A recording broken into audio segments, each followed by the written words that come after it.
Izin bertanya Ustaz, nama saya Riki Ramdhani Siapa dari Mas? Maaf. Riki Mas Riki.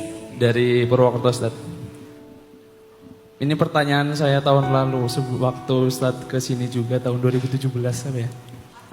Udah lama dong Udah 2017. lama. Sebelumnya. Cuman alhamdulillah baru dikasih kesempatan kali ini maksudnya. Oh gitu. iya siap. Udah berapa tahun ya? Udah 7 5. tahun yang lalu ya? 17. Enggak. 7 tahun. Ya sekitar 7 tahun. Oh iya 7 tahun. Pertanyaannya Ustaz, kapan sih kita tahu kita harus berhenti gitu Ustaz? Gimana? Kapan kita Kapan kita tahu kita harus berhenti ya? Berhenti. Ini pertanyaan dalam sih, dalam keren nih. Kadang aku ini anak pertama Ustaz. Berarti kita satu frekuensi. Betul, makanya rasa sakit itu udah biasa gitu kan. Nah kadang kalau dikatakan berdamai itu yang sudah tidak merasakan sakit atau melupakan sakitnya gitu Ustaz. Makanya dari situ kadang mungkin memulai iya bisa, cuman menyudahi. Kapan kita tahu kita nih, oh udah kita harus berhenti nih, gitu Ustaz. Gitu aja sih Ustaz pertanyaannya, mohon maaf. Masya Allah. Ini mohon maaf Ustaz, aku kepo. Ini bab apa sih Ustaz? Bab perasaan ya? Bukan ya? Enggak, ini filsafat banget Pak ini ya pertanyaannya. pantas. Bisa dibawa kemana aja. Oh Masya Allah. Apakah kalau kita berhenti itu kita dianggap menyerah, atau berhenti kita itu emang bagian dari kita udah mulai berdamai? Tadi ada satu kalimat, berdamai itu melepaskan atau melupakan. Berdamai itu bukan melepaskan dan melupakan. Berdamai itu artinya merelakan. Rela nggak kita dengan kondisi kita ini gitu? Nggak harus lupa dan nggak harus dilepaskan. Rela nggak gitu? Rela nggak dengan kenyataan ini? Rela nggak dengan sebuah fakta? Rela nggak dengan sebuah takdir? Kalau kita udah rela, kan arti ridho itu rela ya. Kalau kita udah ridho, udah rela, kita akan Allah bimbing untuk menjalaninya. Tapi sebelum kita berdamai atau rela, kita akan dibiarkan dalam keluh kesah kita. Keluh kesah itu banyak variannya. Ada yang merasa bersalah, ada yang marah, ada yang trauma, ada yang anxiety atau cemas, ada yang kecewa, macam-macam bentuk dari keluh kesahnya. Kenapa muncul keluh kesah gitu? Karena dia belum rela. Dia masih bertanya kenapa. Jadi ridho itu adalah merelakan, bukan melepaskan, bukan melupakan. Ada kalanya sambil melupakan, ada kalanya nggak lupa juga, sulit untuk melupakan. Kayak Nabi nggak bisa melupakan Wahsy yang telah membunuh paman beliau. Sehingga ketika ketemu Wahsy langsung teringat tentang pamannya. Tapi apakah Nabi sudah rela dengan kenyataan itu? Rela banget.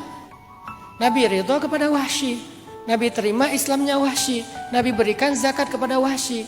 Tetapi Nabi nggak bisa ketemu Wahsy karena itu mengingatkan beliau kepada pamannya. Berarti Nabi nggak lupa kan? Nabi ridho dengan wafatnya Sayyidah Khadijah, tapi nggak pernah bisa melupakan Khadijah dan perannya dalam kehidupan Nabi.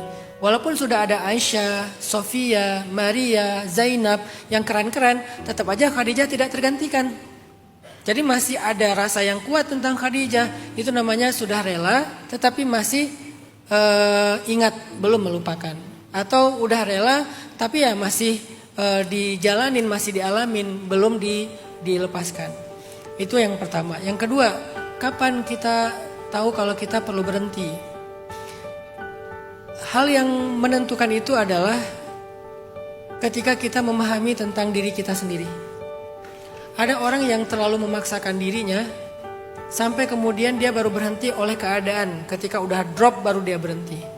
Ketika udah gak punya apa-apa lagi baru dia berhenti. Ada orang yang berhenti karena gak memahami dirinya, justru karena dia nyerah, karena dia berputus asa. Maka berhentilah karena kita mengerti tentang batas kemampuan kita. Bukan karena menyerah, bukan karena udah terpaksa gak punya apa-apa lagi. Karena dua berhenti yang ini ekstrim nih. Yang satu ekstrim terlalu dini, yang satu lagi ekstrim karena udah telat. Maka berhentilah karena kita tahu batas kemampuan kita. Saya selalu mengulang-ulang quote gini. Jangan katakan iya kepada orang lain kalau kamu harus mengatakan tidak kepada diri kamu sendiri. Itu zalim namanya. Jadi ada masanya kita memang mau gak mau mengatakan Tidak dengan kata-kata maaf, punten atau apa, tidak untuk orang lain. Karena emang kita nggak mampu. Makanya dalam Islam dikatakan tadi la yukallifullahu nafsan illa wus'aha. Terus ada doa, Rabbana la tuhammilna ma la taqata lana bih. Ya Allah, jangan bebankan kepada kami apa yang kami tidak mampu memikulnya. Jadi kita harus tahu batas kemampuan kita memikul sesuatu itu di mana. Kita juga harus melihat, itu yang pertama ya, memahami diri kita sendiri, banyak-banyak muhasabah, banyak-banyak membaca diri sendiri.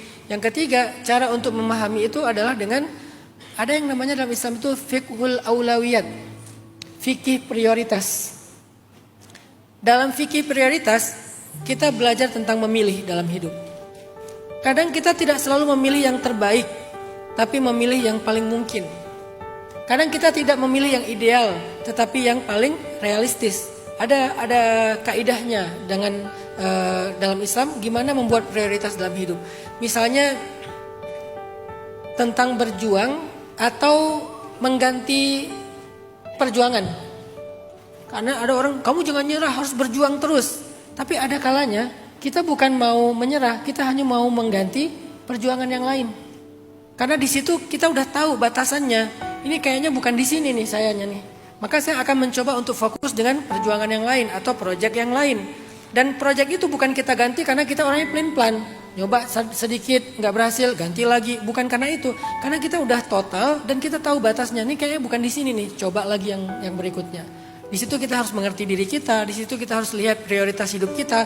Kayaknya kita nggak mungkin kalau ini masih panjang. Sementara saya ada kedaruratan yang harus waktunya cepat. Jadi saya akan mengganti proyek yang berikutnya. Ini berlaku dalam karir, berlaku dalam rumah tangga.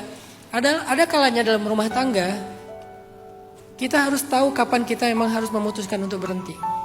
Makanya dalam Islam, walaupun nikah itu adalah ibadah yang luar biasa, tapi talak itu tetap dibolehkan kan, sebagai pintu darurat. Nah, kita harus ngerti kapan tingkat kedaruratan yang boleh membuka pintu darurat. Kan pintu darurat itu nggak boleh dibuka untuk penumpang yang mau naik pesawat ya, atau yang mau turun pesawat. Dia harus dibuka hanya dalam kondisi yang darurat banget. Nah, yang paling ngerti darurat itu adalah kru pesawatnya, pilotnya. Maka belajarlah tentang kategori darurat. Begitu juga dalam rumah tangga. Bukan berarti setiap perceraian itu berarti dia nyerah, berarti dia putus asa. Enggak juga.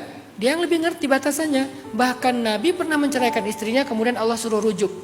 Bahkan sahabat Nabi, dua-duanya soleh-soleh ahli surga, bercerai juga. Padahal baru setahun menikah. Siapa itu? Zaid sama Zainab. Jadi tentang hal ini, yang paling mengerti adalah kita sendiri. Ada kalanya perceraian itu memang solusi yang tersisa satu-satunya. Gak ada solusi lain. Makanya dalam Al-Quran ada surat cerai, at-talaq. Saking pentingnya perceraian, tetapi dia tetap adalah pilihan darurat. Nah, disitulah nanti berlaku tentang kapan harus berhenti. Misalnya, saya tuh nggak selalu menyemangati orang untuk bertahanlah, jangan cerai, jangan sampai berantakan rumah tangganya. Saya pernah menyarankan orang untuk bercerai, karena saya tahu kasusnya. Apa kasusnya? Suaminya jajan, dan kalau dia bertahan, maka suaminya akan membawa pulang penyakit ke rumahnya, dan penyakit itu akan merugikan istri dan anak-anaknya. Makanya di tempat saya di Bandung kemarin sempat viral berita, ada sekian puluh ibu-ibu mengalami HIV, terindikasi HIV. Padahal mereka orang-orang baik yang gak kemana-mana, cuma di rumah. Gara-gara apa? Gara-gara rata-rata suaminya jajan di luar. Akhirnya istrinya kena HIV. Nanti kalau istrinya hamil, anaknya juga kena HIV, kan kasihan ya. Nah, dengan kondisi kayak gini, talak adalah satu-satunya yang tersisa dari solusi rumah tangga mereka, nggak ada yang lain. Kalau dia bertahan, maka dia membiarkan dirinya dan keturunannya kena penyakit. Ya udah gimana lagi coba.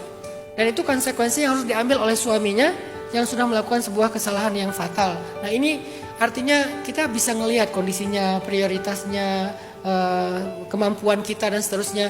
Disitulah kita bisa memutuskan kapan saatnya kita berhenti.